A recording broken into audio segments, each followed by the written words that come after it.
Hey, what's up? It's GC Kinsey, here to talk about one of the most frustrating things people have said to invalidate my transition. But you were so girly.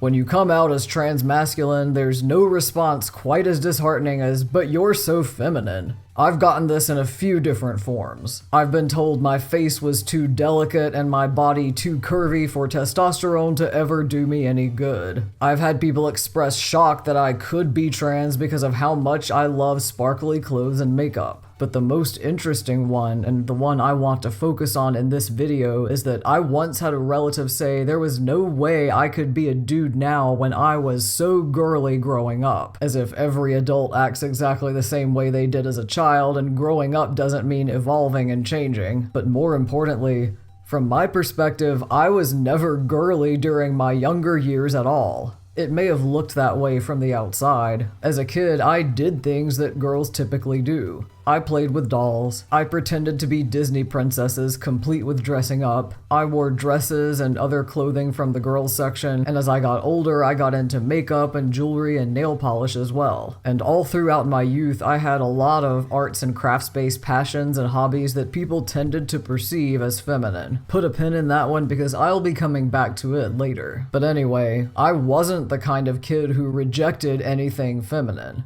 I was never a tomboy or butch. I never chopped off all my hair or refused to wear makeup or dresses or anything like that. So I can understand why someone who watched me grow up as an outside observer would be surprised that I'm actually transmasc. But an outside observer, by definition, wasn't inside my brain for any of that and couldn't have known just how not girly I actually was. My motivations for doing the girly things I did were probably not what anyone would have expected. One of the biggest ones was social pressure, and it feels weird to say that because I was very decidedly not one of the kinds of kids who gave into peer pressure or did things just because all the other kids were doing them. But the social pressure around gender, and specifically to perform gender in the way that's expected of you, is a whole different beast. Because unlike ordinary peer pressure, it doesn't just come from your peers, it comes from everyone and everything around you. The adults who raise and teach you, the media you consume, the history you learn, the language you hear and use. It's so baked into the fabric of society that you don't even see it as social pressure, you just accept it as it is what it is. So when I had everyone telling me, you're a girl and this is how girls behave, and I didn't know about trans people yet, I didn't know you could get your gender assignment and just be like,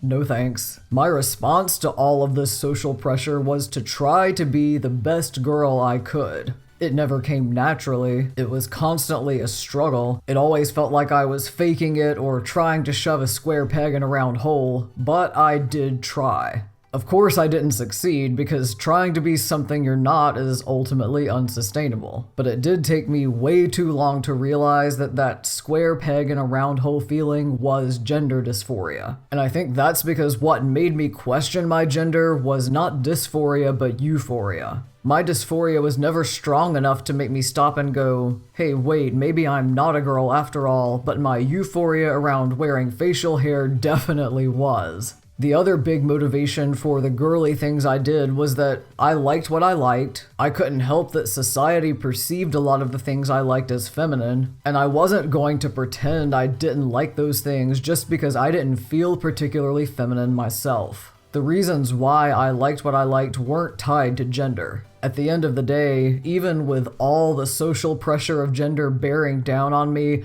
I wasn't thinking, I love painting my nails because I'm a girl and that's what girls do. I was thinking, I love painting my nails because it makes them look shiny and fabulous. I actually have a whole other video about this called Untangling Femininity and Fabulosity if you want to check that out. It's also worth noting that not all of my interests growing up were stereotypically feminine. I may have played with dolls, but I also played with my brother's Matchbox cars, and we both played with Legos and action figures and all kinds of other toys that aren't particularly gendered. I may have dressed up like Disney princesses, but I also dressed up like male Disney villains. And remember those feminine-coded passions and hobbies I said we were putting a pin in earlier? Yeah, time to unpin that now. Because the hobbies and passions I'm talking about were singing, writing, drawing, baking, sewing, and making jewelry, which eventually evolved into cosplay. And honestly, why are those things coded as feminine? In fact, why are we putting any kind of gendered connotations onto the activities we do? Surely by now we know that activities aren't gendered and people can do whatever they want, right? And therefore, surely we know that it makes no sense to judge how trans someone really is just because of what activities they enjoy. Two things that are extra ironic about this in my case. One is that while I am transmasculine, I am not a binary trans man. And to hold any non-binary person to some standard of too girly or not manly enough, especially based on something like activities which are not inherently gendered, kind of feels like missing the point entirely. And two, because we live in a patriarchal society, a lot of the people who achieve the most success in the specific activities I named are men. But even so, when I was growing up, all of those activities were definitely seen as girly, and not a lot of boys did them, or would admit to doing them if they did. Boys who sang, especially for musical theater like I did, boys who wrote or drew or baked or sewed, as opposed to having more ruggedly masculine hobbies like basketball or football or hunting or fishing or video games, were seen as gay. And that right there is what frustrates me the most about how my supposedly feminine childhood has been used to invalidate my trans masculinity. Because I am gay. And if you look at my childhood through that lens, if you think of me in my youth not as a little girl but as a little gay boy, then suddenly it all makes a lot more sense. So many of my gay male friends did the exact same kinds of girly things that I did growing up. Played with dolls, pretended to be princesses, wore makeup or nail polish or girls' clothes, had feminine-coded hobbies, but no one ever called them girls because of that. Maybe some people called them girly men or sissies as an insult, but no one actually misgendered them as girls. No one insisted that the clothes they wore or the toys they played with or the activities they did meant that they were really girls and not boys. And the only reason for that is because they weren't trans. My childhood was not at all unusual for a gay dude, but because I'm a trans gay dude, a lot of people just don't seem to get that. That's just the ridiculous double standard we have for trans versus cis people. And as a gay dude who transitioned later in life, I've found that that double standard persists in a very interesting way.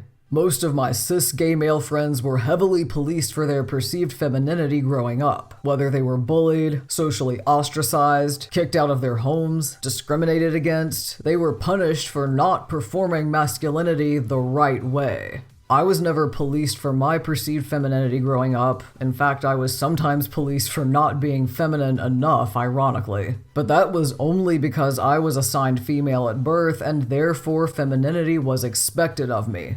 Now, as an openly gay transmasculine adult, my perceived femininity is policed, but in a different way than it is for cis gay guys, because that policing involves the invalidation and erasure of my transness. It's things like not being able to go to a doctor's appointment with my nails painted without having the legitimacy of my transition called into question and my access to gender-affirming healthcare threatened. Not being able to keep my long hair, which I honestly really miss, but know that I can't grow back out until I can also grow a full beard with it, or else way too many people will start calling me ma'am again. Or heck, not being able to wear makeup on this channel without trolls accusing me of faking my transition or running an anti-trans parody account. And it fucking sucks because none of those forms of self-expression even are feminine to me. In fact, long hair and makeup and nail polish are all things that make me feel more masculine, specifically in a very gay way.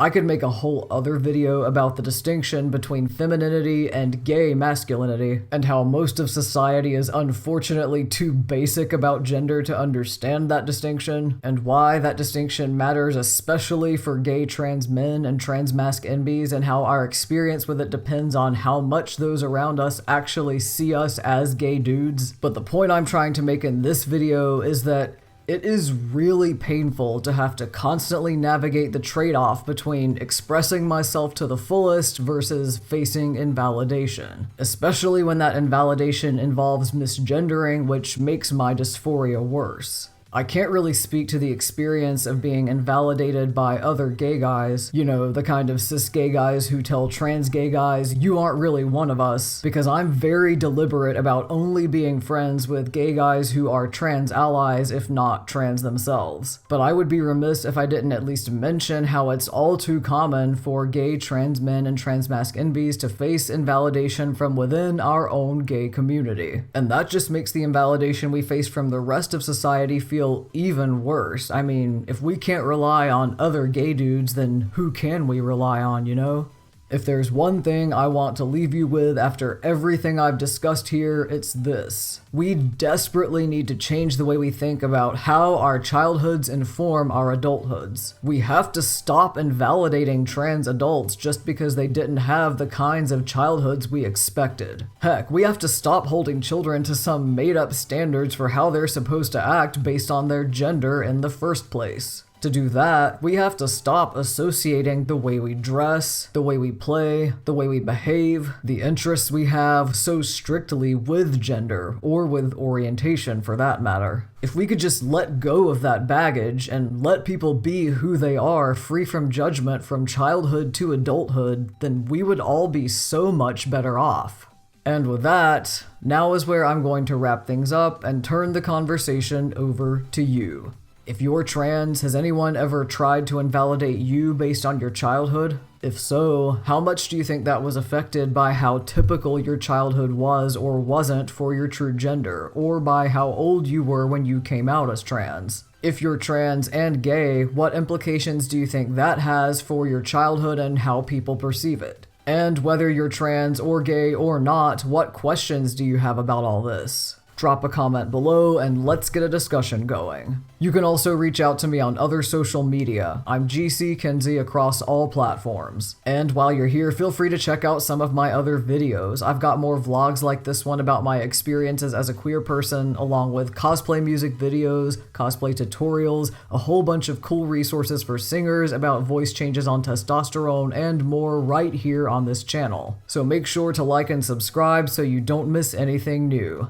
And with that, thank you so much for watching. I really appreciate all of your support. I hope you enjoyed this one and learned something new, and I will see you on the next one.